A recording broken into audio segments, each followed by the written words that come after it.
Okay, ready to take any questions and answers? I'll take the questions and I'll give the answers. This gentleman here. Okay, I wanted to have a question. You started off this by saying that you follow empiricism. Empiricism is epistemology of the ability of philosophy to understand and grasp knowledge. But then you did a idealism philosophy of knowledge when you say, thus God. You appeal to ignorance, which is a logical fallacy. Your appeal to ignorance is, if we can't have the understanding through empiricism, thus you interject by putting idealism, the thus God. Can you tell me how, only in empiricism, you get to thus God? Okay, would you please explain more carefully where I interjected God and the circumstances, please? You said several times that because science can't prove this, you believe it's thus God. I didn't do any such thing, if you might recall. Oh, so you're saying that an open idea is that for you, that because science can't prove it, you don't offer your conclusion. I wasn't making claims for the most part. I was only laying out the choices in front of us and what happens when an evolutionist tries to pose the scenario that's given and how it falls short of known scientific laws. That is mostly what I'm doing here. The few times that I even mentioned any such thing were either in humor in the case of the chicken and egg problem or in the case of the cosmological argument to fill out the entire set of choices. It has to be included as a choice. Otherwise, it's not a complete representation of the choices. Other than that, I don't believe I ever referred... Empiricism would say that it has to interject idealism? I didn't interject any such thing. So the conclusion of your display of lack of evidence to certain 16 issues is not leading to thus God. I don't know why it's... again, can somebody else interpret here, because I'm a bit... No, I'm having a hard time with it myself. Okay. I think your assumption is that a statement of thus God is strictly idealism. It is strict idealism, yes. And I would disagree with that. It's not empiricism. Like you stated, there are empirical ways to arrive at the reasonable inference. No, reasonable would be using rationalism if that was true, not empiricism. And science actually doesn't use just empiricism, they use empiricism and rationalism. And rationalism has to use a basis of empiricism and then see the pattern, and thus the pattern uses rationalism to see what we cannot, as you say, cannot see happen. I think there's a disagreement in assumption. Your assumption is that thus God is strictly and only idealism. Most of us here don't believe that. So it's a difference. But be that as it may, I will try to account for that. I think you'll agree we're not in a popularity contest either. So I will try to address it as directly as I can. The one thing that I tried to make sure that I did do was not fall into the God of the gaps routine. That is, by saying, just because we don't know it, we have to ascribe it to a God. That isn't necessarily true anyway, even for those of us who might believe that there is a God. And that I specifically, I like that statement. I specifically I specifically eschewed all such thoughts in this discussion because it's not appropriate for this discussion. It might be appropriate for another forum, but not this one. Yes? I remembered you using the phrase, thus God. I think it was in the discussion of metamorphosis, but no. I don't think you were... But we didn't think that you were saying... Seriously Yeah. Suggesting that God was causing butterflies. No, all I was using towards the end of the talk was the chicken and egg thing. It was just more or less for humor to say which came first, the chicken and the egg. The answer is God, but of the two, hen and the rooster came first. You can either ascribe or not ascribe truth to that statement if you want to. It's mostly done for humor. But you were talking about empiricism, as this gentleman mentioned at the beginning of the lecture. Yes. And of course you didn't inject God per se into your discussion, but a lot of people here probably assume that. Well, they can assume whatever they want to, but I think the best thing to do is to take my words at face value. Right, but we're just saying that there's no empirical. Well, there's no empirical evidence to support that there's a God. That's, I think, what he was trying to say. Okay. You can make your own assessments about what you'd like to do with the information thus presented. I leave it to you to judge. And also, you might recall, again and again, I said, if you have an explanation, come forth with it, and I'll be willing, I'll listen to you. Because that's what it really means to be an empiricist. We are always in the search for truth. We're always searching for more evidence, more data, better conclusions, better hypotheses, better testing methods, better everything. We still won't have 0 100%, we never will, but we might be able to get a better idea as to what's going on. I'm not throwing... Science does. That's right. I'm not throwing my academic credentials out the window. Far from it. Yes, somebody back here was asking a question first. I'm trying to paraphrase what Damien said here. Yes. If science has not come up with a non-God explanation for a phenomenon, are you saying the explanation must be God? Well, if there is no other possibility, then by process of elimination that must be the case. But I leave it to you as to whether or not I have exhausted all the choices. For example, the only one that I would point to in this case is points 1, 2, 3. When I said, does anything exist? Did the universe always exist and the universe cause itself to exist? Now, I pose to you why I believe that all the other choices don't work. But I leave it to you to judge whether or not I have done so properly. Okay? Thank you. All right. Is there another question? Yes. Yeah, they don't have a problem with the data you present. The problem they have is with the logical conclusion of the data that you presented. For example? For example, you've presented science, but when you eliminate their theory, then they get offended because the logical conclusion is that there's a creator out there. Well, I don't know if eliminating... I'm sorry? Not offended, no. Okay. I'm trying to account for everybody here. I'm sorry if anybody felt this way, but that's clearly not the intention. Instead, it's rather to say, these are my observations, can say, as I understand things. Leave it at that. And then, as I understand things, this is so far the case. Like if we're dealing, for example, with the how do moons form, or what's the origin, transportation, distribution of carbon, or any of those others. This is my understanding of the matter. If I am mistaken in any of these points that I have brought forth, be it data, be it conclusions, be it logic, whatever, bring them forth. Yes?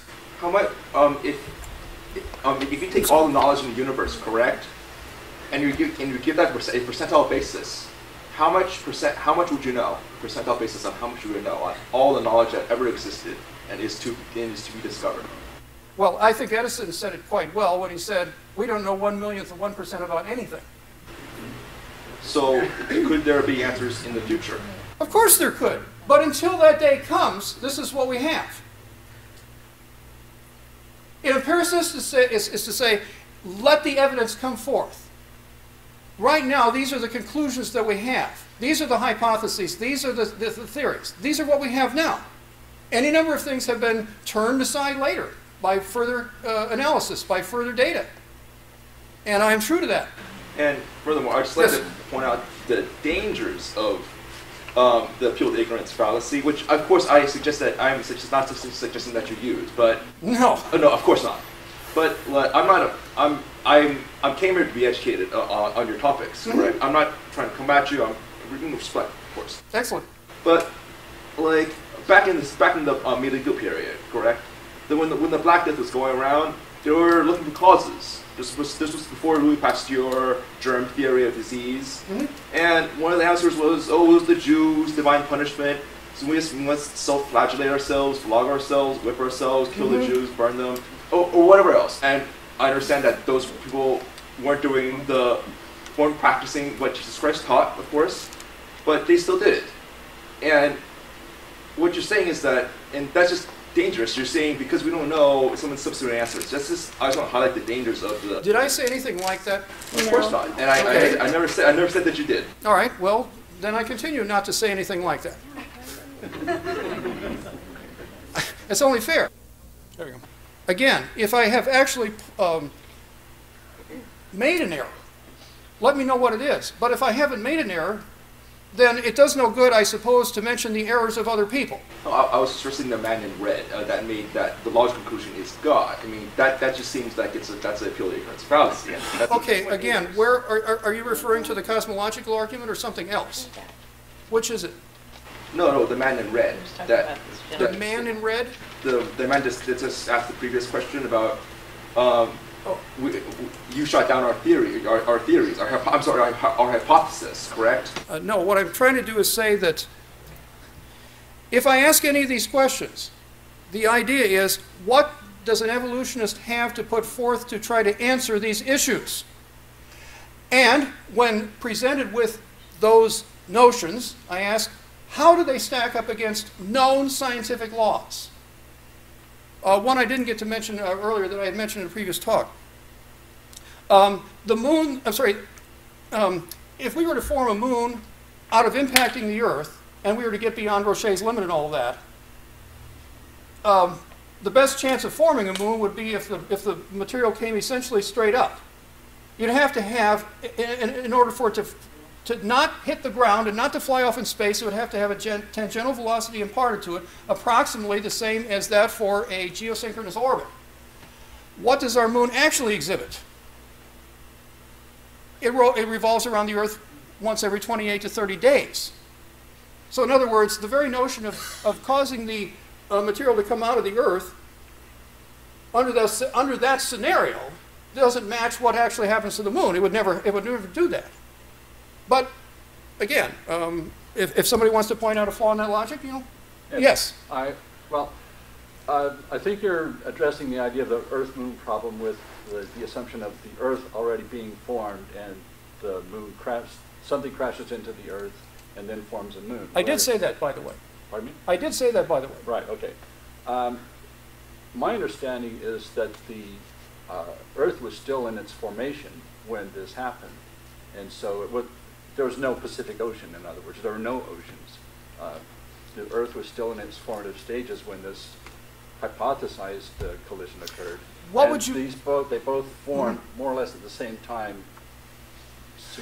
Yeah, I understand that. By the way, I did address that earlier when it came to the matter of Jupiter, Saturn, Uranus, and Neptune. Those are gaseous planets, but all their moons are solid. I was going to address that too. Yes. Same idea. Pardon me? That's the same idea. In other words, if you assumed a nebular hypothesis, then you have to explain how those moons are solid, but the planets are gaseous. Yes. Well, that's easy because the planet or the moons could have been captured gravitationally by these huge planets. Yes, and I addressed that too by saying you'd have to have the particular shape that the orbit exists now. They did. And most people at this point, but see, most scientists at this point regard that as too coincidental. I didn't borrow this from anybody else, but the scientists themselves. What scientists? Which scientists? We'll discuss it. We could come up with the names later. Huh? The ones you mentioned? No, it would be others. Because more recently, in fact. It'd be more recently. It's still fallacious, no matter how. I'm sorry, what's fallacious? The argument from incredulity. The idea of it being too much of a coincidence. Of course, that would be fallacious. The question is whether or not I used it. Well, you just said it was too much of a coincidence. Being too much of a coincidence. I'm not using the argument. I'm saying that those who, that the scientists out there that have spoken on the matter have used the matter of it being too coincidental. I don't know what scientists I'm only saying what they said. I didn't have any particular words for myself to say about the subject. Again, we don't know what scientists you're referring Great. to. I'll capture your names later and I'll get you the names of the scientists, okay? Okay. All right? If that's fair enough with you? That's all I can only do so much. Another question, please. Any? Yes. All right. So I don't know if you're familiar, but have you ever heard of the 419 million year old armored fish fossil? Familiar? I mean, it was about on Thursday, 26 September 2013. No. Okay, well, scientists are saying that it was found in Australia and it's the missing link of evolution. There's actually, this fish is said to have a formidable jaw to fish that are in our ocean as of right now. Could you maybe explain why that wouldn't be on your list to different, I don't know, what was that? What slide was that? The one on evolution and... How do major morphological changes occur? Yeah, can you explain how that can... All right, the example that you gave, how is that a transition from a fish to an amphibian? Well, that was the slide that I had. Okay. It's on ABC. Yeah. Net.au. I can get it already. Yeah. I'd like to point out for benefit here, there is a problem with taxonomy when you go from kingdom, phylum, class, order, family, genus, species. Things get sort of fuzzy in the family, genus, species area. But from order on up, there apparently isn't any dispute. And what we're discussing has to do with things that are order and above. I think I even heard once that a male and a female in one taxonomic structure turn out to be in different families in another one. Things like this happen, especially with jellyfish and those sorts of things. But I tried to say something about the higher levels. How do you get from fish to amphibian, from amphibian to reptile, from reptile to bird, and from bird to mammal? What would be some of the things required to go from one to the other there? I only named 2 in each. Those are the 2 that happen to keep popping up. But there are others undoubtedly. We might as well talk about chromosomes if we have to get to it. Humans have 46 chromosomes. It's very tricky to try to describe anything else getting to our number of 46 chromosomes when there aren't any candidates that have 46 chromosomes that could even get here. Most I've ever seen is where it says 48. You still have to explain 2. But usually I don't delve into those kinds of things because, as one person put it, given the correct conditions of temperature, pressure, and humidity, the organism will do whatever it pleases. Next question, if any. Yes? There seems to be a general weakness in your arguments that you're dismissing your opposition a little too easily. I'm going to take one example, number 9 up there, okay, and try to point it out and see what happens here. Mm-hmm. This would be the Oort cloud problem. Origin of long period comets. And of course, it's the Oort cloud. The Oort cloud has a location in the sky. It has an approximate size solid angle in the sky because of the frequency of long period comets that seem to have apogee at this location. Anything that has a location and a size, you can actually infer mass and density and other things about it, is fair game as a hypothesis. If you're trying to a hypothesis. Yes. Exactly. If you're trying to establish an argument saying this is impossible for nearly even the word evolutionists, but even an older creationist, this could be a creationist now, to answer, if you, now you're expecting your opposition here to prove the existence of something that's sufficiently far away that you can't observe it with any existing telescope.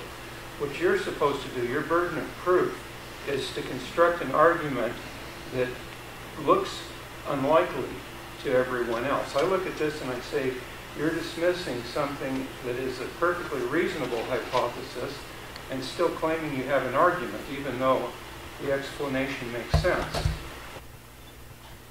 Could it be that you heard what you wanted to? Let me see if I can recount exactly what I said. I said, there is no actual evidence that has ever been seen or observed, but if anybody does come forth with it, I'd be willing to listen to it. So you will listen as soon as a telescope has been created that's large enough to actually resolve an individual comet at that distance. But until then, you will claim that this argument is valid. Again, you get me a good Oort cloud and we'll start talking. Okay? Does that make sense? Did I dismiss your answer? You made the point I was trying to make to my friend here. Okay. Well, I don't know what point that was. What point was that, sir?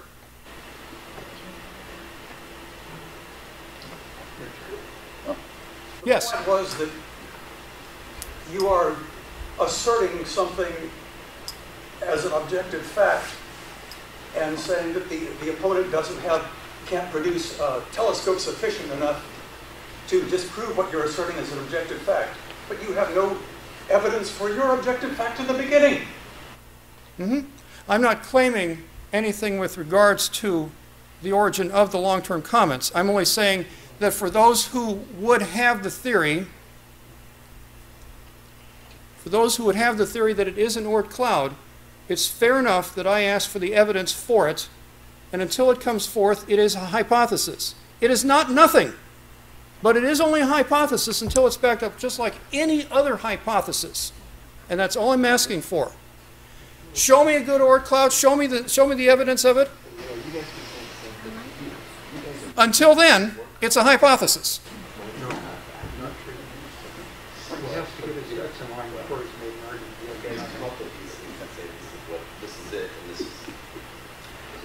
Yes. I have an observation. Earlier in your talk, you were talking about how if somebody comes up with a theory now, it has to agree with known scientific laws. Right. I'm sorry? Known scientific laws, not laws promised in the future. Right. That made me think of the idea of a paradigm shift. You know what that is, right? Mm-hmm. Okay, so how do you reconcile your statement with the idea that sometimes there's a paradigm shift? In other words, we go from having a Ptolemaic idea of the universe as opposed to, say, a Copernican. Because a Copernican idea does not agree with or pre-existing science. If I science. recall, there was an guy by the name of Aristarchus, too. Yeah. Yeah, so we can't ignore that as well. Yeah, that's okay. All right. Just because it's commonly held does not mean that it has all sway either. I'm saying at this point, like for example in our case of our long-term comments, I want to see any evidence of an Oort cloud.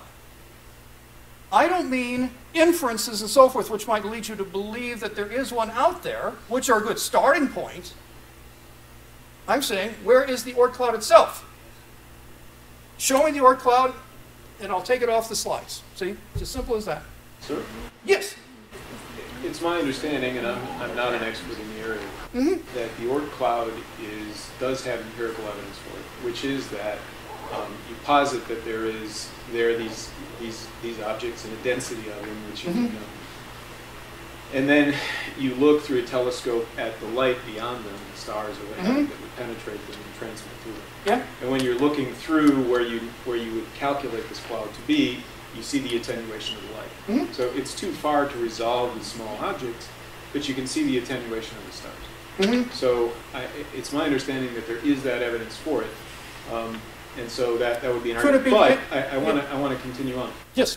I don't think that the argument that evolution is a crock of cheese whiz depends a whole lot on the Oort cloud or distant comets and so forth. I think it's a reasonable thing to do to list a bunch of standard secular science beliefs and present reasonable question marks about them for the purpose of saying that science in general is not perfect and says a lot of sometimes silly things or sometimes perhaps not greatly supported things.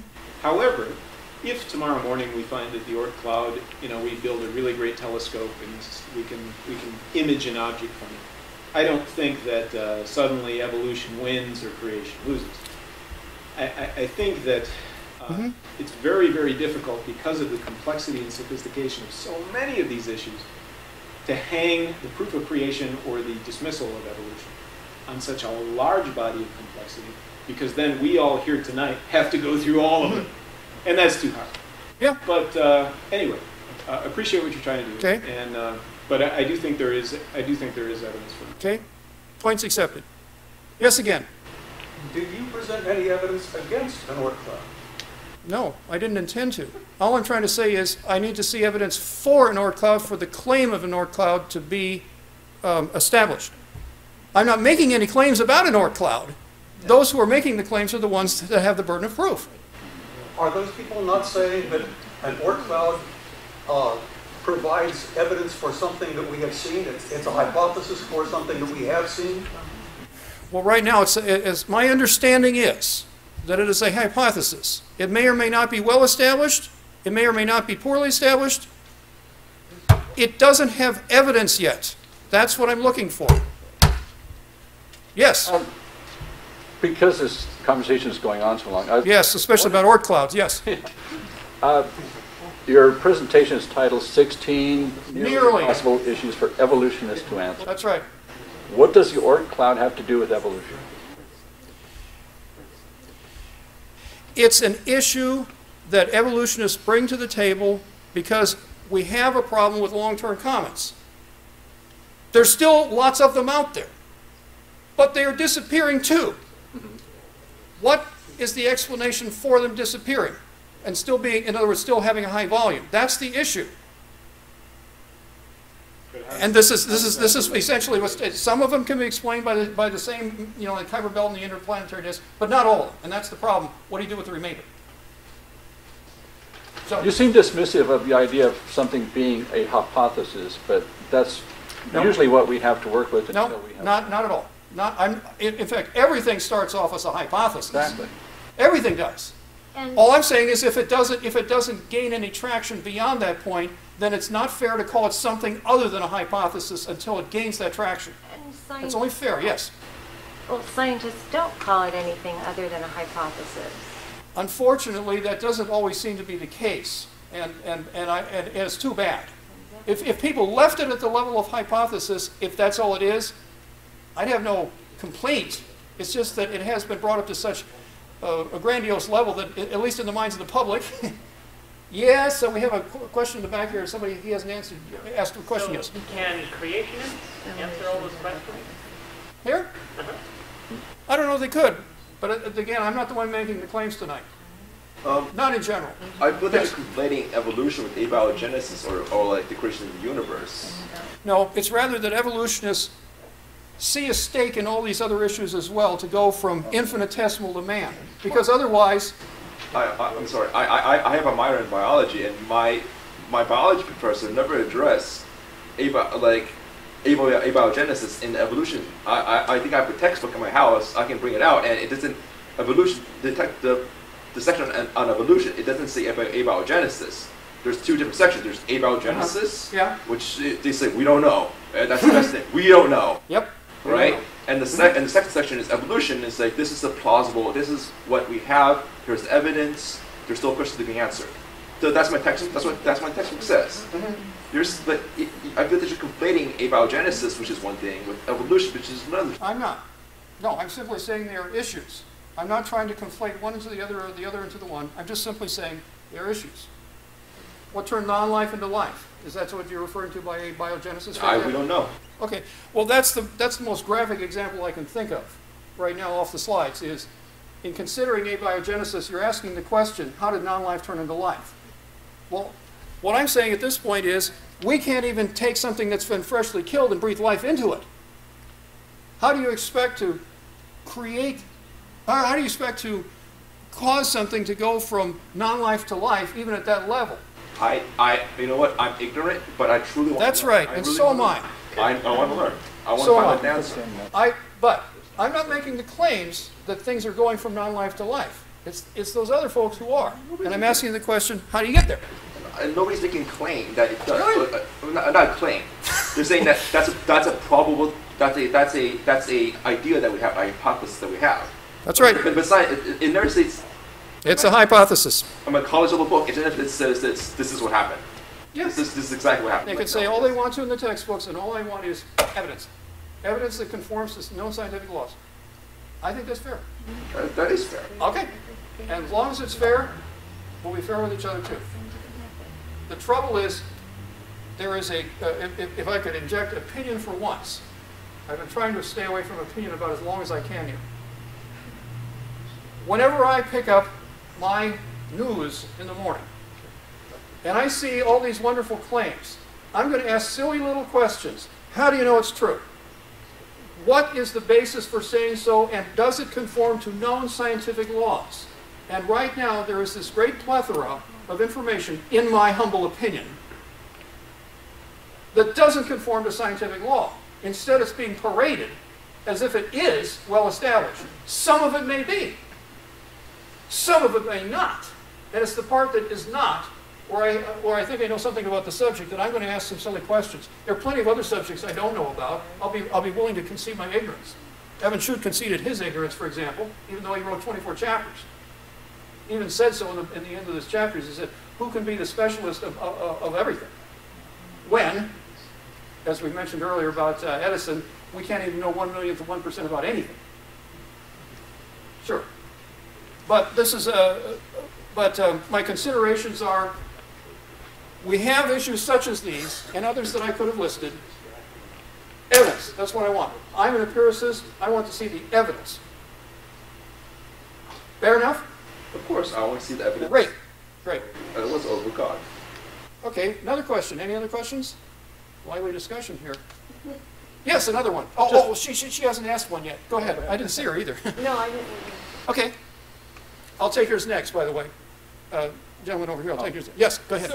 So I was just wondering what sort of evidence you're looking for, because, like, for example, with the Oort cloud,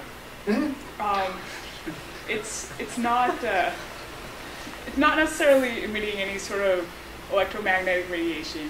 The best that we can do with telescopes is to see the kind of redshift around the light. It tells us the density of the material in it, and we can see the kind of the blacking out of the stars in that vicinity. But in terms of actually giving the evidence that you're looking for, the only spacecraft that we've even sent outside of our own solar system was launched 35 years ago. There's no way we can get something out there to actually measure it. We can, at best, just observe what we see, and we can compare it to known scientific law here and decide what the density of this is, for instance, and then just compare that with what we know about how much it should be redshifted, and then we can analyze kind of how the material around it interacts. But what constitutes evidence, I suppose, is what I'm asking.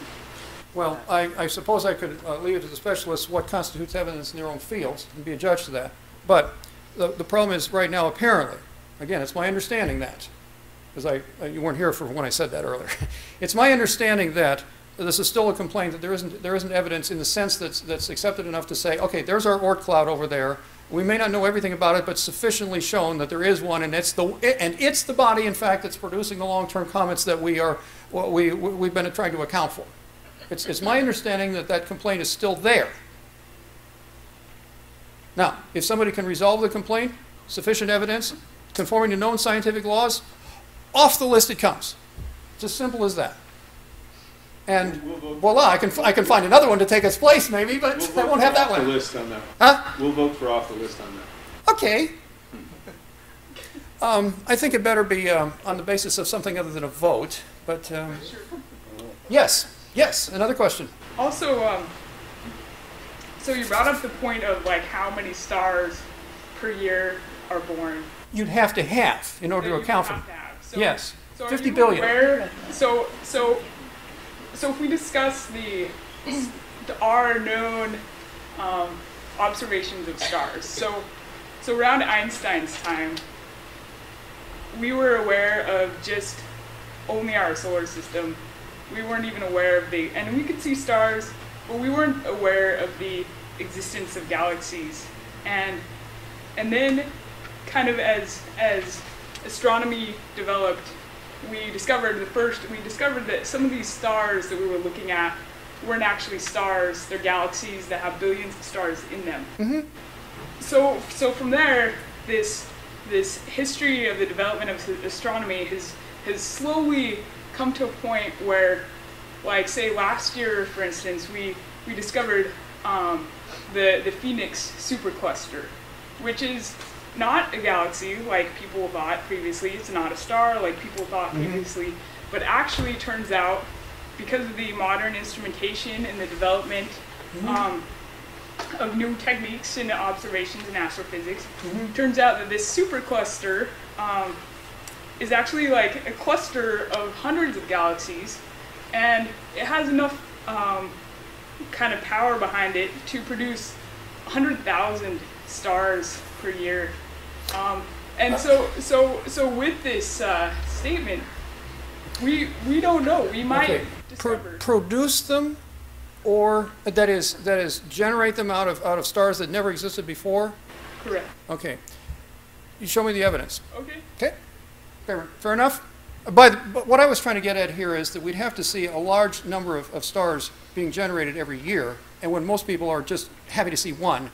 But if you have more, go right ahead. And to be fair, knock yourself out. Yes. Some of the point is that that it could be that we just don't have the technology developed to see it. Well, let it develop then. Yeah, and it is being developed. Fine.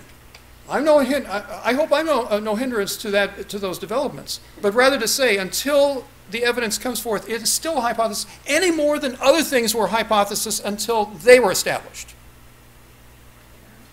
Yeah, Jim, I had a question in the back here, though. Yes? If a phenomenon exists and its cause is not known, and a hypothesis is proposed which explains it, would you reject that hypothesis without proposing a counter-hypothesis? Not out of hand, but I would want to see whether or not that was the best way of explaining things. Because there might be other hypotheses out there as well that could do just as well or better. It depends on what the situation is as to how to go about doing it. It's hard to answer a question that's as general as that, though. Do you have a counter-hypothesis to the Oort cloud? No, I'm just asking a question about the Oort cloud itself. Thank you. Yeah. And you had a question up front, so I'll take his first, if you still have it. Mine's real simple. How do you spell Oort? Oort? Yeah, I was going to Google it. I don't have a clue about it. O-O-R-T. Oort. O-O-R-T. No, I have a friend up north who goes, Ornik? But that's not the same as Oort. O-O-R-T. Yes.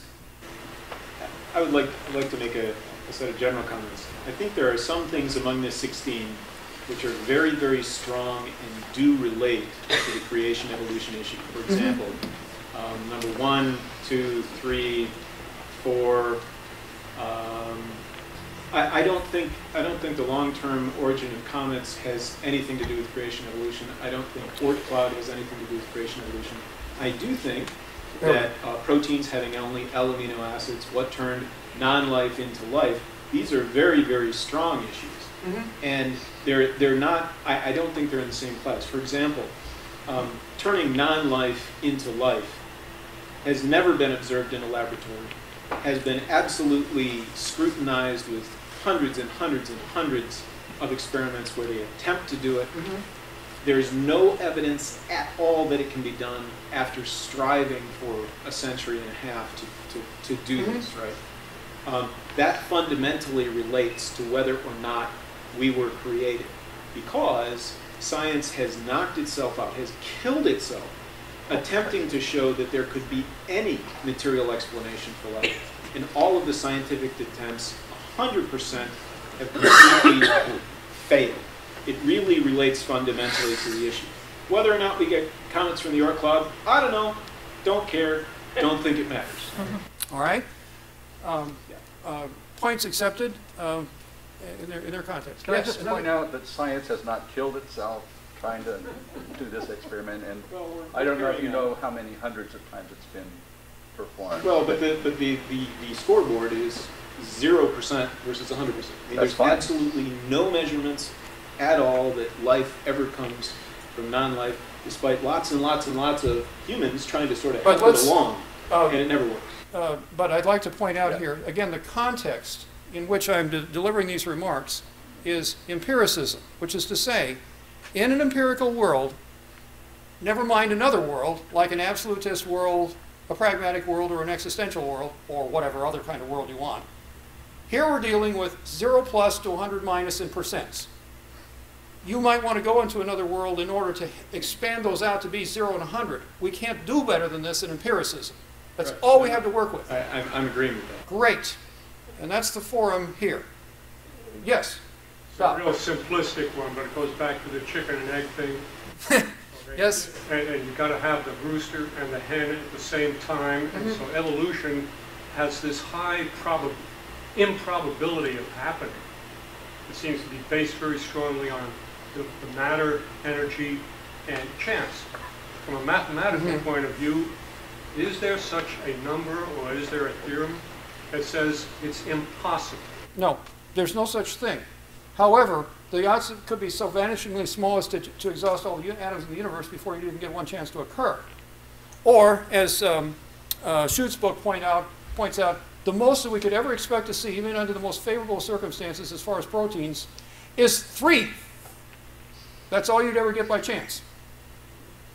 That's the most you can ever hope to. Now, so you have 0 for the other ones. All I'm going to say is actually, this gives me an opportunity to say something I did in the first version of the talk. If there's anything in the scientific enterprise, we should go with the things that have the higher probability rather than the lower probability. Right now what happens is the impossible turns into the possible, the plausible, the plausible, the probable, and the probable, the certain. This is not science. If it's improbable, it's improbable. Show me how it's going to be probable before we can start talking about something that's probable, instead of leaving it at the level of improbability and expecting me to somehow use that as probable. Otherwise, we're going to be favoring miracles over science. Isn't that what you folks would say is not empiricism? To favor miracles over science? Another question? Get a nod. Good, I've seen some nods for once. Okay, well, what we